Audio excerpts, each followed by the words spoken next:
호세아 1장 1절입니다. 하나님 마음을 아는 백성. 오늘부터 공부하게 될 말씀은 호세아 선지서입니다.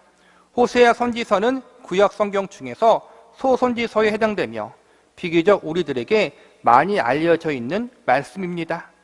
호세아서의 주된 내용은 이스라엘 민족의 범죄와 타락을 지적하고 있고, 특별히 북이스라엘 왕국이 범하고 있는 죄악의 심각성과 이에 대한 하나님의 엄중한 심판을 경고하고 있습니다. 우리는 호세아 선지서를 본격적으로 공부하기 앞서서 내용의 이해를 돕기 위해 호세아 선지서가 기록된 목적과 시대적 배경에 대해서, 그리고 호세아 선지서가 가지고 있는 특징과 주제에 대해서 간단히 살펴보도록 하겠습니다. 먼저 호세아 선지서가 기록되었던 시대적 배경에 대해서 살펴보도록 하겠습니다. 호세아 선지서를 기록한 사람은 우리가 잘 알듯이 호세아라는 선지자입니다. 하나님께서 성령의 감동하심 가운데 호세아에게 말씀하셨고 호세아 선지서를 기록하게 하신 것입니다. 호세아가 어떠한 사람이었는가에 대해서 성경에 자세히 나와 있지 않지만 일반적으로 북이스라엘 출신으로 자신의 모국인 북이스라엘 왕국을 중심으로 활동했다는 사실을 알 수 있습니다. 본문 1절을 보시기 바랍니다. 우시야와 요담과 아하스와 히스기야가 이어 유다 왕이 된 시대, 요아스의 아들 여로보암이 이스라엘 왕이 된 시대, 브리야의 아들 호세아에게 임한 여호와의 말씀이니라. 우시야, 요담, 아하스, 히스기야는 남유다 왕국을 다스렸던 왕들이었고, 요아스와 여로보암은 북이스라엘 왕국의 왕들입니다. 비슷한 시기 남쪽 유다에서는 미가와 이사야 선지자가 활동하고 있었고, 북쪽은 요나와 아모스 선지자가 활동하고 있었습니다. 호세아서를 기록한 연대는 대략 기원전 760년 경 전으로 보고 있는데, 이 시기는 북이스라엘 왕국이 멸망당하기 40년 전으로 여로보암 2세라는 왕이 나라를 통치하고 있었을 때입니다. 이스라엘 역사를 보면 다윗의 아들 솔로몬 왕이 죽은 후에 이스라엘 민족은 남과 북으로 갈라졌고, 남쪽의 유다 왕국은 다윗 왕의 자손들이 계속 통치하였습니다. 이에 반해 북쪽 이스라엘 왕국은 다윗의 자손이 아닌 다른 자손들이 나라를 다스렸습니다. 남유다 왕국은 다윗의 자손이지만 악한 왕이 나라를 다스리는 시기도 있었고, 반대로 선한 왕이 등장하여 나라를 통치하기도 했습니다. 선한 왕이 나라를 다스렸을 때에는 나라가 전체적으로 안정되었고, 반대로 악한 왕이 나라를 통치했을 때에는 나라가 전반적으로 타락하고 부패했습니다. 이처럼 남유다 왕국은 누가 통치하느냐에 따라 나라가 하나님 앞에 믿음으로 바로 서기도 했고, 반대로 크게 범죄하기도 했습니다. 이에 반해 북쪽 이스라엘 왕국은 일관되게 왕과 백성이 항상 타락하여 하나님의 말씀을 지키지 않고 우상 숭배의 범죄를 저질렀습니다.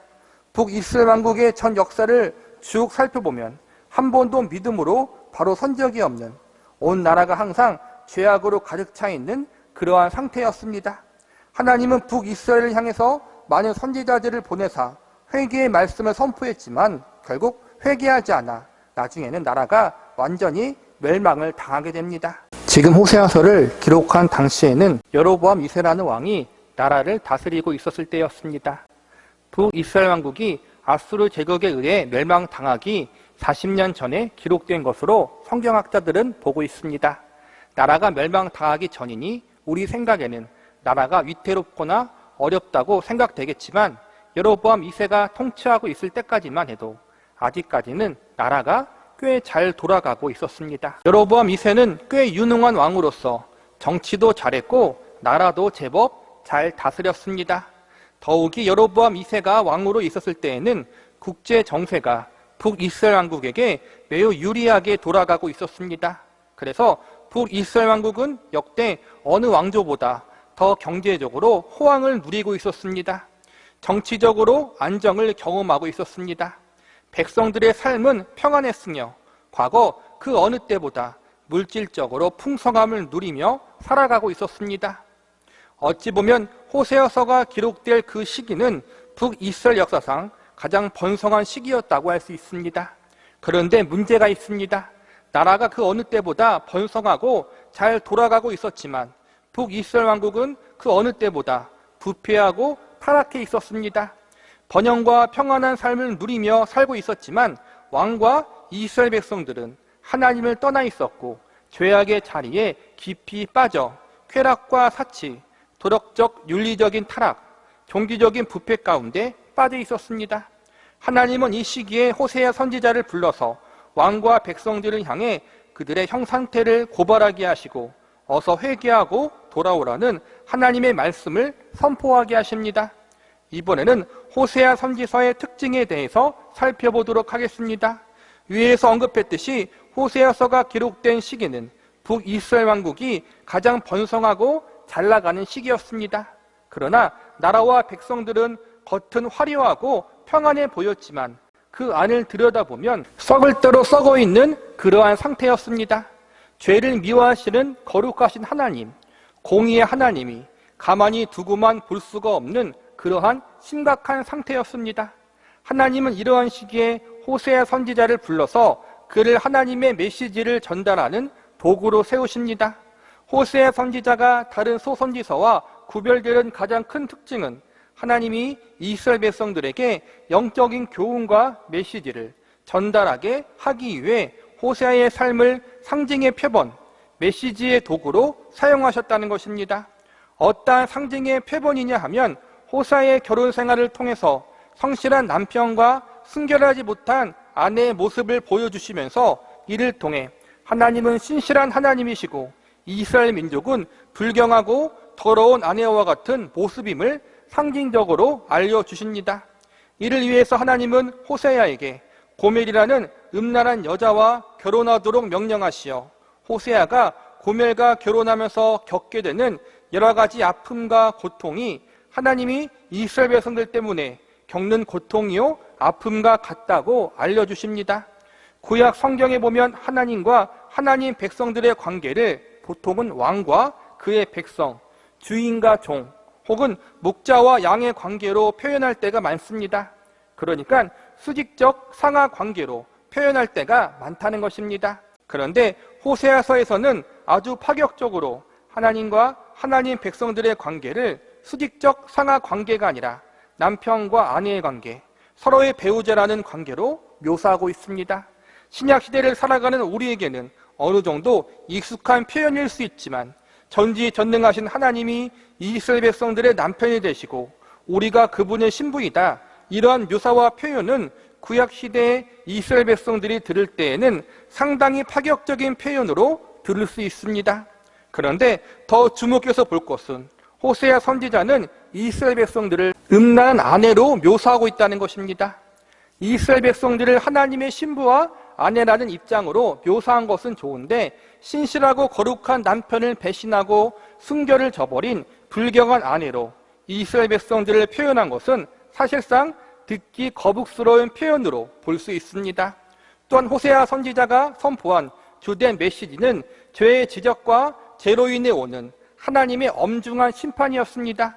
호세아 선지서는 총 14장으로 구성되어 있는데 소선지서 중에서도 제법 분량과 내용이 많은 말씀입니다. 14장의 말씀 중에서 대부분을 차지하고 있는 것이 이스라엘 백성들의 죄에 대한 지적과 하나님이 그들의 범죄함으로 인해 얼마나 분노하고 있는지, 그들의 범죄가 얼마나 엄중한 하나님의 심판을 준비하게 만드는지에 대한 말씀이 기록되어 있습니다. 호세아 선지서가 기록된 당시에는 모든 것이 잘 돌아가고 있는 것처럼 보이는 시대였습니다. 역대 북이스라엘 왕족 가운데 가장 크게 번성하고 가장 큰 풍요를 누리고 있었던 상황이었습니다. 이렇게 성공과 번영을 맛보고 있는 이스라엘 백성들 앞에서 그들의 죄를 지적하고 심판을 선포한다는 것은 사실상 반가운 소리가 아니었습니다. 잔치집에 재를 뿌리는 그러한 상황인 것입니다. 사람들에게 미운 털이 박힐 수 있는 그러한 상황이었습니다. 그 당시에는 거짓 선지자도 많았습니다. 하나님이 세우신 선지자도 아니요, 하나님이 전달하신 말씀이 아님에도 불구하고 거짓 선지자들이 왕과 백성들에게 거짓된 번영과 평화의 거짓 메시지를 선포하는 경우들이 아주 많았습니다. 당시 왕과 백성들은 이러한 거짓 메시지에 속아서 자신들이 죄를 범하고 있는지도 모르고 있을 지경이었습니다. 이렇듯 가짜 선지자들은 사람들이 듣기 좋은 소리만 하니 핍박받을 일도 없고 사람들에게 인기도 많았습니다.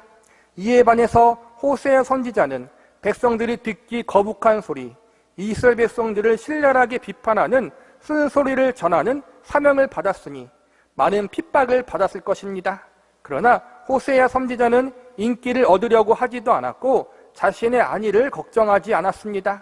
핍박과 멸시를 받을 것을 각오하고 타락한 자신의 민족을 향하여 하나님의 말씀을 전파합니다. 모두가 거짓 선지자의 목소리에 귀를 기울이고 있을 때, 모든 사람들이 죄를 사랑하고 세상과 타협하고 있을 때 호세아 선지자는 세상과 타협하지 않고 순결한 하나님의 사람으로 남아 있었습니다. 하나님은 이러한 호세아 선지자를 택하셔서 그와 그의 삶을 통해 하나님의 귀한 말씀과 메시지를 전하는 거룩한 도구로 사용하셨습니다.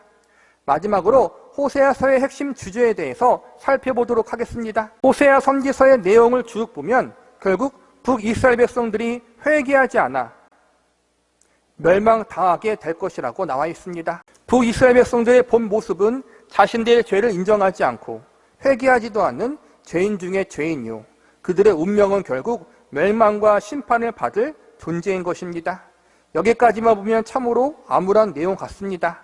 그러나 하나님은 그러한 구제불능 이스라엘 백성들을 영원히 버리거나 영원한 멸망의 자리로 빠지게 놔두지는 않으신다고 약속하십니다. 비록 구제불능과 같은 상태에 있는 그들이지만 그럼에도 불구하고 그들을 사랑의 매를 들어 반드시 고치사 회개하고 하나님 앞에 돌아오도록 하나님이 직접 섭리하시고 주관하신다고 선포하십니다. 이스라엘 백성들이 스스로 죄를 뉘우치고 회개하지 못하니까, 그들이 너무 악하니까 하나님께서 강건적으로 개입하시고 역사하셔서 그들의 악한 심성과 못된 버르장머리를 고쳐놓으시겠다고 선언하십니다.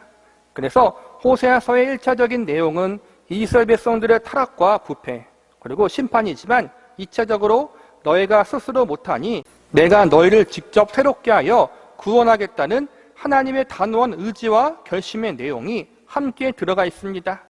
스스로를 새롭게 할 수 없고 구원할 수 없는 이스라엘 백성들, 스스로가 죄인인 줄도 모르고 세상의 줄은 쾌락에 젖어 영원한 멸망의 길로 가는 이스라엘 백성들의 모습은 우리의 모습과 너무나도 동일합니다. 가만히 놔두면 영원한 저주와 심판을 받아 죽을 수밖에 없습니다. 가만히 놔두면 영원히 고통받은 지옥에 가는 것입니다. 이러한 죄인들을 하나님께서 가만히 놔두지 않고 붙잡으셨습니다.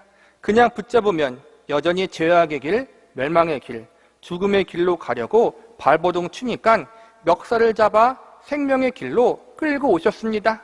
때론 엄중한 사랑의 매를 때리시고 고통스러운 사랑의 채찍을 때리십니다. 그리고 정말로 안 되겠다 싶으면 다리를 몽둥이로 부러뜨리기까지 강하게 혼을 내사 더 이상 죄와 사망의 길로 가지 못하도록 우리를 막으시고 결국엔 두 손 두 발 들고 하나님 앞에 회개하는 자리로 인도하는 일을 하나님이 행하십니다. 처음에는 하나님의 사랑에 매가 아파 무서워서 억지로 회개했지만 나중에 세월이 지나고 철이 들어서 돌아보니까 그 사랑의 매를 때리시는 하나님의 마음이 얼마나 아팠는지를 알게 됩니다. 일단 우리가 하나님을 배신하고 불경스러운 삶을 살았을 때가 얼마나 저주받은 끔찍한 인생이었는지를 깨닫게 하십니다. 그리고 마침내 멸망당하고 저주받아 마땅한 우리를 사랑의 매를 때리시면서까지 포기하지 않으시고 사망과 죽음의 자리에서 건져내어 주신 하나님의 사랑이 얼마나 큰지를 가슴 깊이 알아가게 하십니다. 그리고 우리가 하나님을 배신하고 떠나 있을 때 하나님의 마음이 얼마나 아파하시고 고통스러워 하셨는지 알게 하십니다. 아, 하나님이 나를 너무나 사랑하셔서 그랬구나. 나를 살리기 위해서, 새롭게 하기 위해서, 구원하기 위해서 그렇게 엄하게 하셨구나. 매를 때리는 하나님의 마음도 편치 않으셨구나. 이 사실을 알게 되는 것입니다. 그래서 이제는 진심으로 하나님의 사랑 앞에 항복하게 됩니다. 그 하나님의 한이없는 은혜에 우리의 마음이 녹아나고 설득당하게 됩니다. 하나님의 강건하신 사랑 앞에 설득당하는 하나님의 백성들의 이야기, 이것이 바로 호세아 선지서를 통해 우리가 배울 수 있는 가장 중요한 교훈이고 메시지라고 할 수 있습니다. 호세아 선지서는 일반적으로 죄를 범하고 있는 북이스라엘 왕국을 향한 심판과 회개의 메시지를 전하고 있다고 볼 수 있습니다. 하나님을 떠나 죄를 범하고 있는 이스라엘 백성들이 음란한 고멜과도 같은 모습이며 더 고난당하기 전에 죄에서 돌이키고 회개하기를 바라는 하나님의 마음을 전달하고 있습니다. 하나님을 떠나는 모든 죄인들은 고멜 같은 죄인들입니다. 신실하고 거룩한 남편을 배신한 음란한 여인과도 같은 것입니다.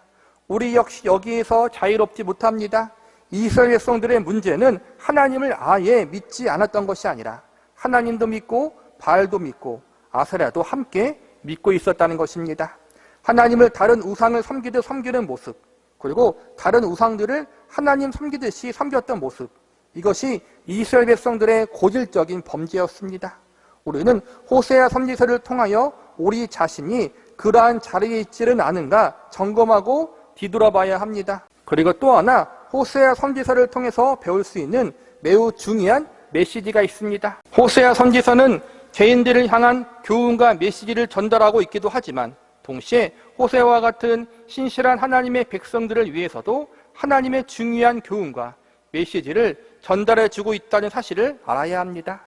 그 교훈과 그 메시지의 내용은 하나님의 백성들에게 배신당한 하나님의 마음이 얼마나 아프고 고통스러운지, 그럼에도 불구하고 그들을 포기할 수 없는 하나님의 마음이 어떠한 것인지를 알려주고 있습니다. 개인적으로 호세아 선지서의 최대 피해자는 호세아 선지자 본인이라고 생각이 됩니다. 호세아서를 보면서 드는 의문은, 그래도 그렇지 어떻게 불경한 아내와 결혼하게 하사 호세아 개인의 인생을 그렇게 힘들게 하시는가, 너무하시는 것은 아닌가라고 생각할 수 있습니다. 인간적으로 생각하면 하나님이 너무하신 것이 맞습니다.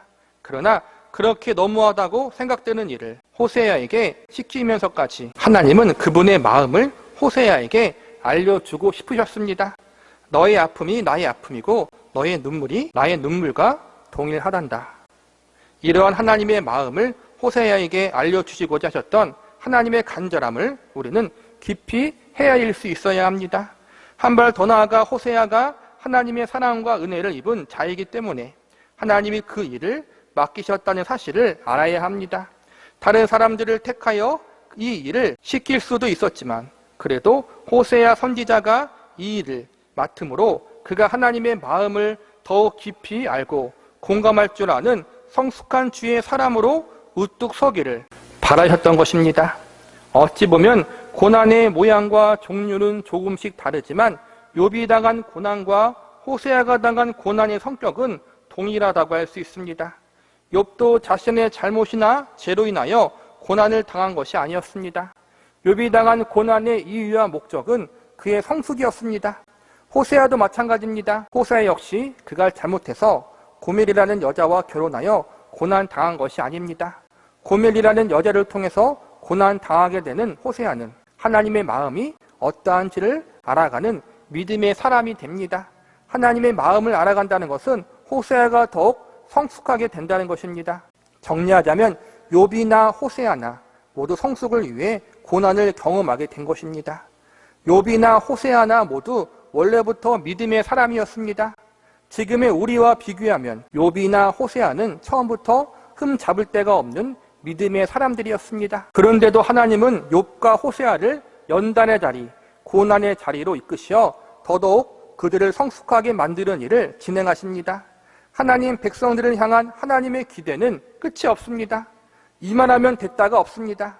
왜냐하면 하나님이 그만큼 우리를 존귀한 존재로 여기고 계시고 실제로 그러한 존귀한 존재로 만들어 가기를 원하고 계시기 때문입니다. 그래서 하나님은 하나님 백성들에게 성숙을 기대하십니다. 그리고 그 성숙의 과정 가운데 하나님의 마음을 알아가는 것이 포함되어 있습니다.